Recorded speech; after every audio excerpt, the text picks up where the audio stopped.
Kalian pasti pernah dengar mengenai perubahan iklim, kemiskinan, atau ketimpangan ekonomi. Nah, itu semua tuh bagian dari isu global. Tapi sebenarnya apa sih isu global itu? Di sesi ini kita akan membahas mengenai pengertian isu global, bagaimana isu itu muncul, dan ciri-ciri utama dari isu global.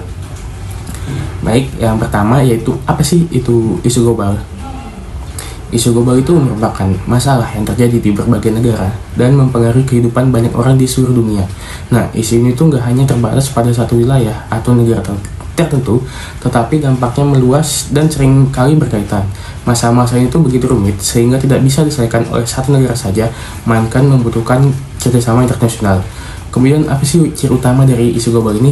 Nah, yang pertama itu bersifat lintas batas. Artinya masalah ini terjadi di banyak negara dan tidak terbatas pada satu wilayah saja. Kemudian yang kedua itu memerlukan kerjasama internasional karena dampaknya luas. Solusi terhadap isu global harus melibatkan berbagai negara dan organisasi dunia.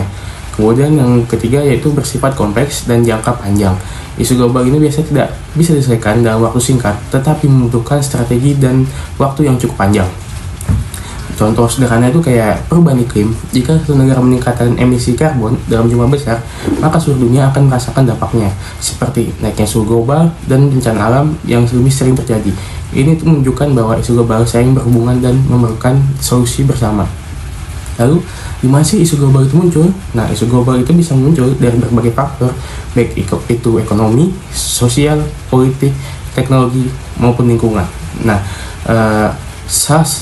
ada beberapa penyebab munculnya isu global, yaitu pertama pertumbuhan populasi dan urbanisasi semakin tinggi yang tinggal di kota besar menyebabkan peningkatan permintaan akan sumber daya alam seperti air bersih, pangan, dan energi jika tidak dikelola dengan baik dan menyebabkan masalah seperti krisis air, polusi, dan kemacetan. Lalu yang kedua itu globalisasi ketimpangan ekonomi.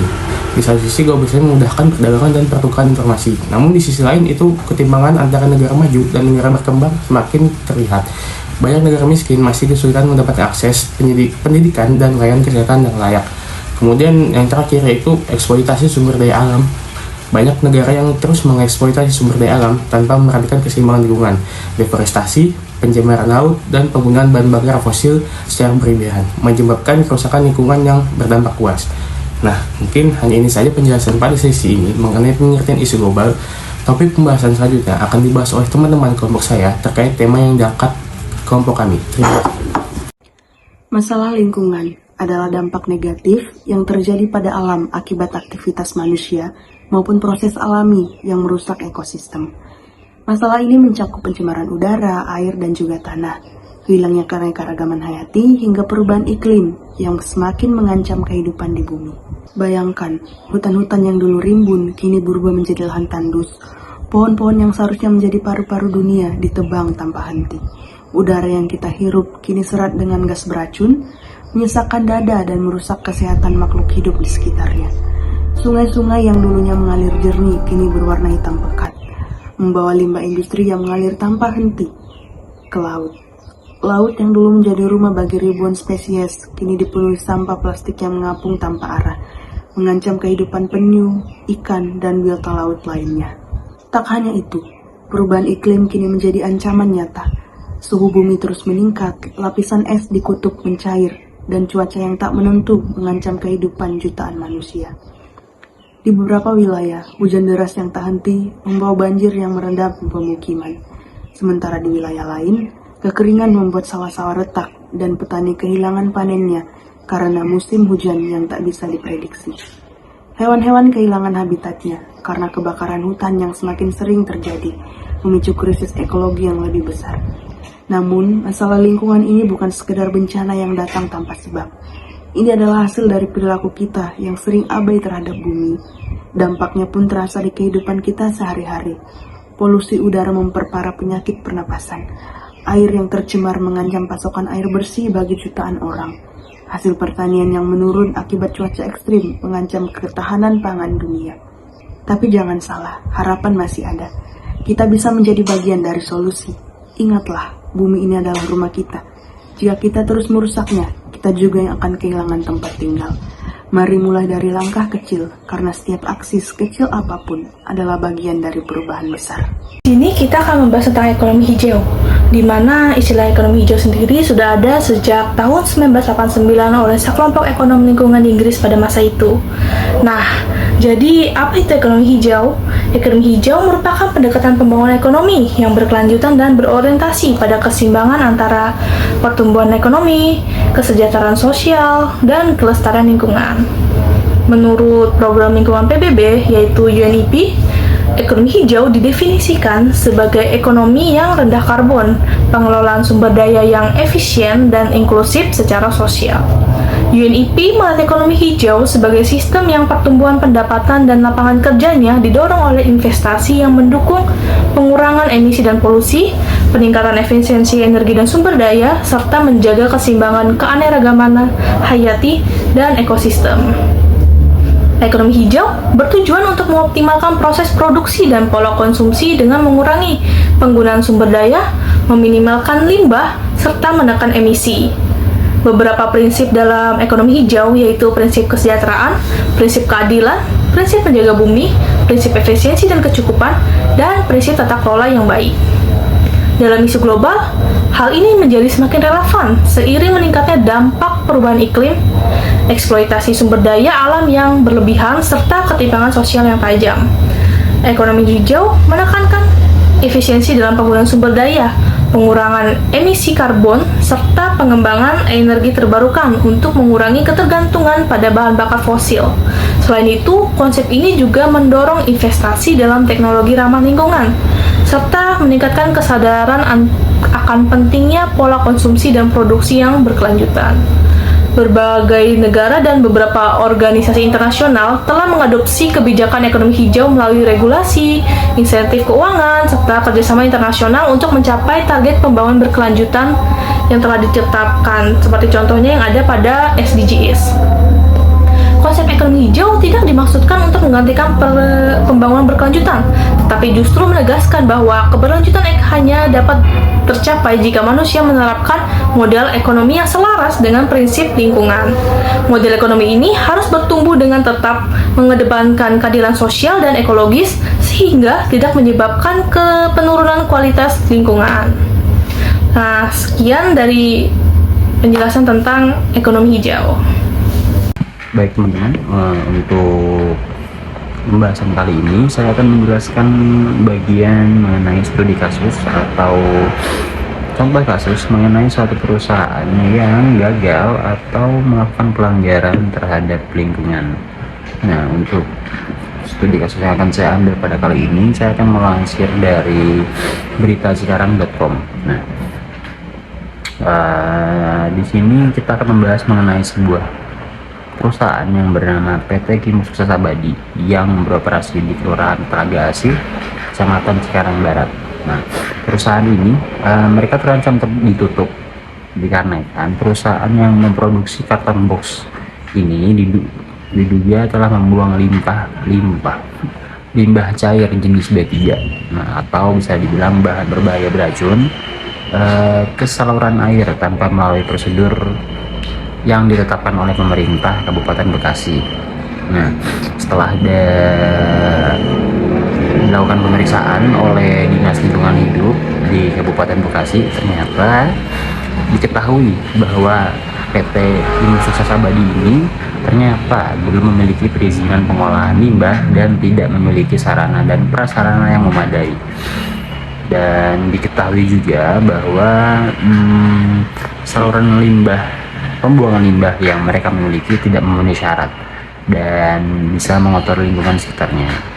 Oke, jadi dari Dinas Lingkungan Daerah Bekasi itu mereka mengarahkan untuk mengatasi pencemarannya dan menyelesaikan perizinannya. Itu adalah salah satu contoh kasus yang bisa saya berikan pada teman-teman. Terima kasih. Lanjut, aku bakal ngejelasin perusahaan-perusahaan apa saja yang menerapkan ekonomi hijau. Yang pertama ada Tesla. Tesla adalah perusahaan otomotif dan energi bersih yang berfokus pada kendaraan listrik dan solusi energi terbarukan. Tesla yang telah didirikan pada tahun 2003 sudah mengembangkan mobil listrik yang mengurangi emisi karbon, di mana mereka mempunyai visi mempercepat transisi dunia menuju energi berkelanjutan serta misi mengembangkan kendaraan listrik dan solusi energi bersih yang dapat mengurangi kebergantungan pada bahan bakar fosil. Dengan teknologi baterai canggih, kendaraan Tesla menawarkan jangkauan yang kompetitif, mengurangi kekhawatiran tentang penggunaan kendaraan listrik sehari-hari. Dampak lingkungan yang dihasilkan dari perusahaan ini ialah pengurangan emisi. Dengan produksi kendaraan listrik, Tesla berkontribusi pada pengurangan emisi CO2 di sektor transportasi. Lanjut, perusahaan kedua ada Patagonia. Patagonia adalah perusahaan yang didirikan pada tahun 1973, perusahaan pakaian outdoor yang terkenal dengan komitmennya terhadap berkelanjutan lingkungan. Patagonia menggunakan bahan daur ulang dan organik dalam produk mereka, termasuk kapas, organik, dan polyester daur ulang. Mereka menerapkan program One World, di mana mendorong konsumen untuk memperbaiki dan mendaur ulang pakaian dan mengurangi limbah tekstil. Patagonia menyumbang 1% dari penjualan tahunan untuk proyek perlindungan lingkungan dan mendukung organisasi yang berfokus pada keberlanjutan. Dengan mendorong berpakaian dan daur ulang, Patagonia membantu mengurangi jumlah limbah tekstil yang masuk ke tempat pembuangan sampah. Lanjut ke perusahaan yang ketiga, yaitu Unilever. Unilever adalah perusahaan multinasional yang memproduksi barang konsumen dengan fokus pada berkelanjutan yang sudah ada sejak tahun 1929. Unilever berkomitmen untuk membuat semua kemasan dapat didaur ulang serta dapat digunakan kembali atau terurai secara alami bertahun-tahun sekarang dan mendatang dengan menggunakan bahan daur ulang dalam kemasan produk dan mengurangi penggunaan plastik sekali pakai. Dampak lingkungan dari Unilever ini adalah pengurangan jejak karbon, upaya untuk mengurangi emisi gas rumah kaca di seluruh rantai nilai, yang dapat berdampak positif pada perubahan iklim. Melalui berbagai inisiatif dan inovasi, Unilever tidak hanya berkontribusi pada pelindungan lingkungan, tetapi juga menginspirasi konsumen untuk berpartisipasi dalam praktik berkelanjutan. Oke, 3 negara yang sudah menerapkan ekonomi hijau. Yang pertama adalah Denmark. Denmark sudah dikenal sebagai pelopor dari energi terbarukan, di mana negara ini sudah lebih dari 50% listrik nasionalnya berasal daripada energi angin.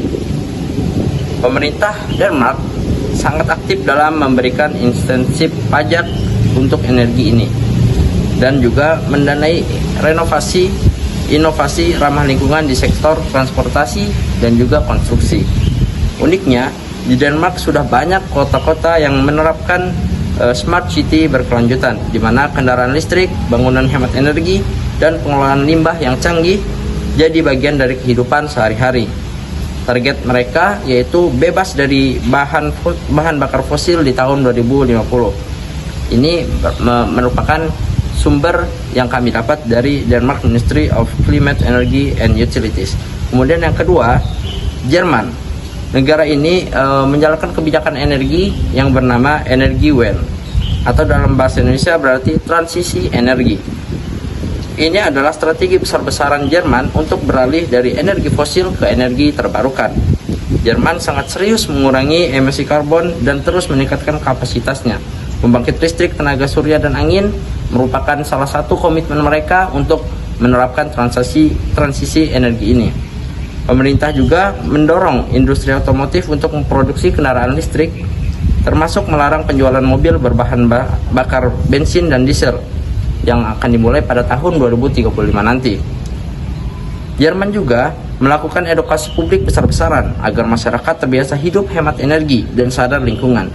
Hal ini menunjukkan bahwa ekonomi hijau bukan cuma teknologi, tapi juga perubahan budaya dan pola hidup. Ini merupakan informasi yang kami dapatkan dari Federal Ministry for Economic Affairs and Climate Action, Germany. Kemudian negara yang ketiga yaitu New Zealand atau Selandia Baru. Seperti yang kita kenal ya, New Zealand ini merupakan negara yang memiliki pemandangan alam yang sangat baik. Mereka memiliki komitmen kuat dengan net zero emission di tahun 2050. Yang membuat Selandia Baru menarik adalah kebijakan mereka berbasis kearifan lokal dan perlibatan masyarakat adat dalam pelestarian lingkungan. Lebih dari 80% listrik di negara ini berasal dari energi terbarukan, terutama tenaga air dan panas bumi. Pemerintah juga mengatur ketat sektor pertanian dan peternakan agar tidak mencemari lingkungan, mengingat sektor ini merupakan penyumbang emisi karbon terbesar di negara ini.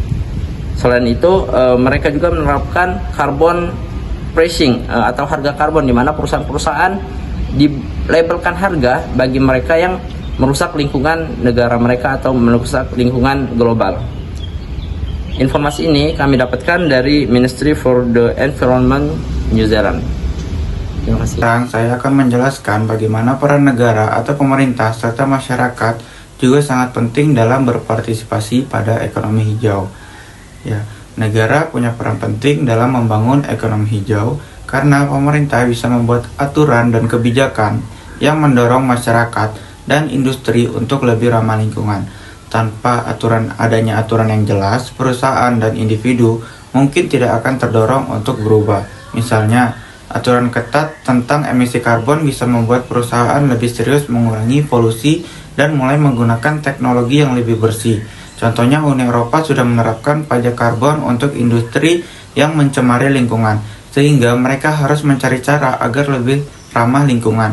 Jika aturan seperti ini tidak ada, transisi ke energi bersih akan lebih lambat.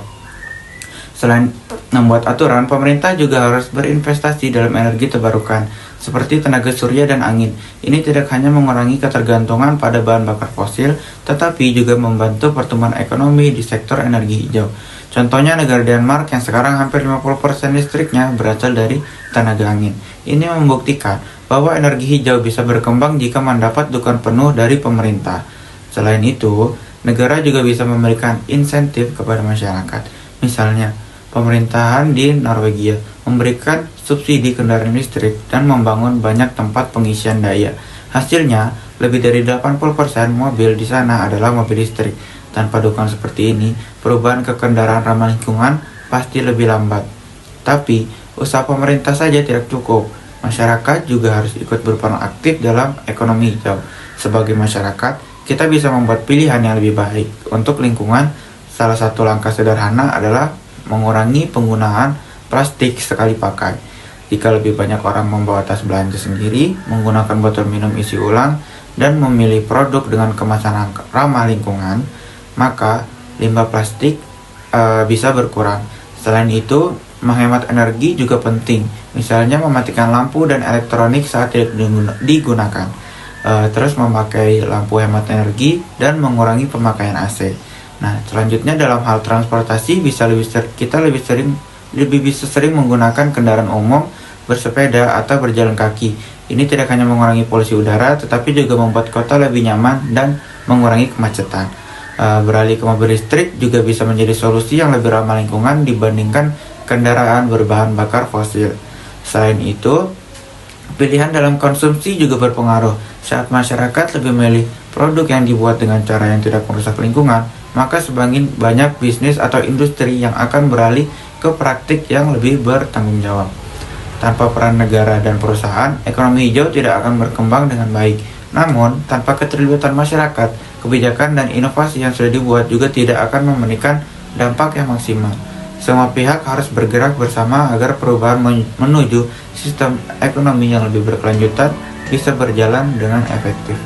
Karena kita sudah banyak membahas tentang ekonomi hijau dan pembangunan berkelanjutan, selanjutnya kita lihat apa aja sih tantangan yang dihadapi dan bagaimana strategi untuk menghadapi tantangan tersebut. Adapun beberapa tantangannya yaitu yang pertama, polusi dan kerusakan lingkungan yang harus terus meningkat. Aktivitas manusia seperti deforestasi, pencemaran laut, dan emisi gas rumah kaca memperburuk perubahan iklim. Kemudian yang kedua yaitu hambatan regulasi dan kebijakan.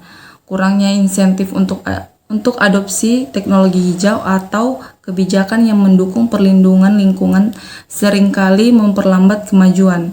Kemudian yang ketiga Yang ketiga ada ketimpangan ekonomi. Di beberapa negara berkembang, prioritas sering diberikan pada pertumbuhan ekonomi jangka pendek dibandingkan keberlanjutan jangka panjang. Kemudian yang keempat yaitu ada kesadaran masyarakat yang rendah. Banyak individu dan perusahaan belum sepenuhnya memahami atau mendukung upaya untuk beralih ke ekonomi hijau. Kemudian yang kelima yaitu adanya akses pembiayaan yang terbatas. Banyak proyek hijau atau berkelanjutan menghadapi hambatan karena biaya awal yang tinggi dan minimnya pendanaan. Nah, itu dia beberapa tantangan yang dihadapi. Adapun strategi untuk mengatasinya yaitu yang pertama, pendidikan dan kampanye kesadaran.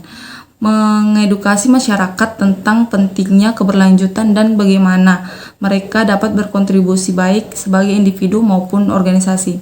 Kemudian yang kedua adalah kolaborasi antar negara, yaitu mendorong kemitraan global untuk berbagi teknologi, keahlian, dan pendanaan guna mendukung transisi menuju ekonomi hijau. Kemudian yang ketiga, diversifikasi ekonomi, mengurangi ketergantungan pada sektor yang merusak lingkungan dengan mendorong pengembangan sektor yang ramah lingkungan. Kemudian yang keempat, adopsi praktik agrikultur berkelanjutan, melibatkan teknologi modern seperti irigasi efisien, pertanian organik, dan restorasi paham untuk mengurangi dampak lingkungan dari sektor pertanian. Kemudian yang kelima, insentif pajak untuk perusahaan hijau, yaitu memberikan penghargaan atau insentif kepada perusahaan yang menerapkan langkah-langkah berkelanjutan. Kemudian yang keenam, mendorong inovasi, yaitu membuka ruang bagi startup untuk mengembangkan solusi kreatif seperti energi bersih dan transportasi hijau dan pengelolaan limbah. Selanjutnya untuk solusinya akan dijelaskan oleh teman saya berikut ini. Baiklah, di sini saya akan menyampaikan solusi apa saja sih yang dapat ditawarkan untuk mendukung keberlanjutan dari ekonomi hijau ini. Yang mana hal ini tuh sangat-sangat penting sekali seperti yang telah disampaikan oleh teman-teman saya sebelumnya. Nah, adapun solusi-solusi tersebut ialah yang pertama, mengurangi penggunaan bahan bakar fosil. Nah, mengurangi penggunaan bahan bakar fosil dan beralih ke energi terbarukan seperti tenaga surya, air, dan angin itu dapat mengurangi polusi dan ketergantungan pada energi yang tidak terbarukan. Nah, yang kedua, mengurangi emisi gas rumah kaca. Menggunakan teknologi ramah lingkungan seperti kendaraan listrik dan efisiensi energi di industri untuk menekan emisi karbon yang berpengaruh buruk pada lingkungan. Nah, yang ketiga, mendukung bisnis yang berkelanjutan, memilih produk dan layanan yang ramah lingkungan agar industri lebih bertanggung jawab kepada lingkungan. Yang keempat, mengurangi sampah, menerapkan daur ulang, mengurangi plastik sekali pakai, dan mengelola sampah secara terpadu. Hal ini itu dapat mengurangi pencemaran. Yang kelima, ada melestarikan lingkungan, seperti menanam pohon, membersihkan sampah, dan menghemat air untuk menjaga keseimbangan ekosistem. Yang keenam, menerapkan kebijakan ramah lingkungan, seperti mendukung regulasi yang mendorong penggunaan energi hijau, pengurangan emisi, dan juga perlindungan terhadap lingkungan. Yang ketujuh sekaligus yang terakhir yaitu meningkatkan kesadaran. Meningkatkan kesadaran di sini melalui edukasi dan sosialisasi, sehingga masyarakat itu bisa lebih memahami pentingnya ekonomi hijau dan menerapkannya di dalam kehidupan sehari-hari. Nah, itu dia solusi yang dapat ditawarkan untuk mendukung keberlanjutan dari ekonomi hijau ini. Sebenarnya banyak sekali hal-hal sederhana yang dapat kita lakukan untuk menciptakan lingkungan yang lebih sehat demi masa depan yang lebih baik untuk kita semua. Dari pemaparan sebelumnya, dapat kita simpulkan bahwa ekonomi hijau bukanlah hanya sekedar konsep idealis, melainkan juga dapat disebut sebagai kebutuhan yang mendesak untuk menghadapi krisis lingkungan global saat ini. Sebagai contoh yang telah disebut oleh teman saya tadi, bahwasanya adanya salah satu perusahaan yang melakukan tindakan pencemaran lingkungan itu berakibat fatal terhadap lingkungan dan juga masyarakat sekitar, terutama di masyarakat sekitar di daerah pabrik. Nah, maka dari itu, apabila perusahaan menerapkan ekonomi hijau, prinsip-prinsip ekonomi hijau yang berkelanjutan, salah satu contohnya juga yang telah disebutkan oleh teman saya, yaitu Tesla, Unilever, dan juga perusahaan lainnya, itu akan berdampak secara positif terhadap lingkungan karena menjaga nilai-nilai esensi yang cukup krusial bagi ekonomi berkelanjutan dengan konsep-konsep ekonomi hijau. Dan seperti yang telah disampaikan oleh teman saya, dalam pengalaman negara-negara seperti Jerman dan New Zealand juga membuktikan bahwa kedukungan kebijakan yang tepat dapat mempercepat transisi menuju ekonomi yang berkelanjutan. Meski tantangan seperti keterbatasan teknologi, biaya yang tinggi, dan resistensi sektor industri yang masih menjadi hambatan, solusi-solusi yang telah diuraikan menunjukkan bahwa kerjasama multisektor menjadi kunci dalam mewujudkan perubahan. Sebagai penutup, kami mengajak seluruh elemen masyarakat, termasuk pemerintah, sektor swasta, dan juga individu, yaitu teman-teman yang melihat video ini, untuk berperan aktif dalam mendukung ekonomi hijau. Mari kita mulai ekonomi hijau, mari kita mulai langkah yang kecil, memilih produk-produk yang ramah lingkungan, mendukung kebijakan yang berkelanjutan, serta mengedukasi diri dan orang sekitar, karena masa depan bumi bergantung pada keputusan yang kita ambil hari ini. Jadi teman-teman bisa melakukan langkah konkret seperti teman-teman memposting story atau feeds di Instagram, di TikTok, ataupun media sosial yang lainnya, atau menyuarakan di media sosial seperti X yang memiliki sarana komunikasi yang biasanya dalam bentuk narasi yang sangat kuat. Nah, itu teman-teman bisa melakukan langkah konkret semacam itu, teman-teman, ya. Mengadvokasi secara kecil-kecilan saja, tidak perlu besar-besar, tidak apa-apa.